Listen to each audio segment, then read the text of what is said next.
The 1953 Lincoln XL-500 concept car holds a significant place in the history of the Ford Motor Company, particularly during its 50th anniversary celebration. The story of the XL-500 begins with Benson Ford, the middle son of Edsel and Eleanor Ford, who was appointed as a vice president of Ford and head of the Lincoln Mercury division in 1948. By the early 1950s, Benson had successfully doubled Mercury sales and increased Lincoln sales, albeit to a lesser extent. For Ford's 50th anniversary in June 1953, Benson Ford and Bill Schmidt, the head designer of the Lincoln Mercury division, initially planned to use the X100 concept car, which had become the Lincoln Continental 195X.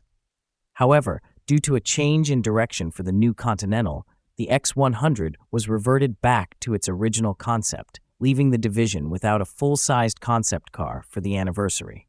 Benson Ford and Bill Schmidt quickly decided to design and build a new concept car. Due to time constraints, Benson visited Gil Spears' advanced studio and selected several 3/8-sized models that were moved to Schmidt's studio. Schmidt, with help from designers Don De La Rosa, Jake Aldrich, Vic Frolic, and George Barbaz, worked on the exterior design. Charles Mitchell won an interior design competition and, with Don Bayrice, created the Futuristic interior.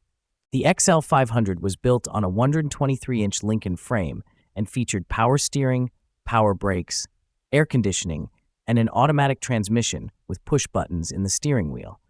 However, none of these features were functional. They were purely for show. The car had no engine or running gear, and access to the interior required climbing through an open window.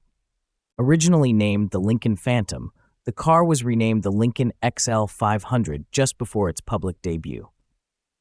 The finished XL-500 was first shown at an exhibition at the old Lincoln factory from April 26 through May 3, 1953. This event, attended by over 85,000 people, encouraged the restart of the annual Detroit Auto Show. The XL-500's design influenced several production models. The front end became the production 1956 Lincoln with minor changes.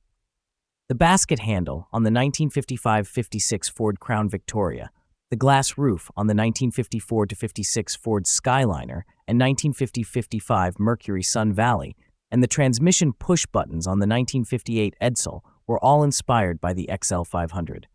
After its debut, the XL-500 went on a show circuit. However, its fate took a dramatic turn when, during a ramp-up into Madison Square Garden, the rope allegedly broke, causing the car to careen back down the ramp, across the street, and into a restaurant, destroying both. There are unconfirmed reports that the XL-500 was repaired and is now somewhere in Minnesota awaiting restoration. The XL-500's legacy lives on in the design elements it contributed to future Ford models, making it a pivotal concept car in the company's history. Its innovative features and dramatic end add to its mystique, making it a fascinating chapter in the annals of automotive design.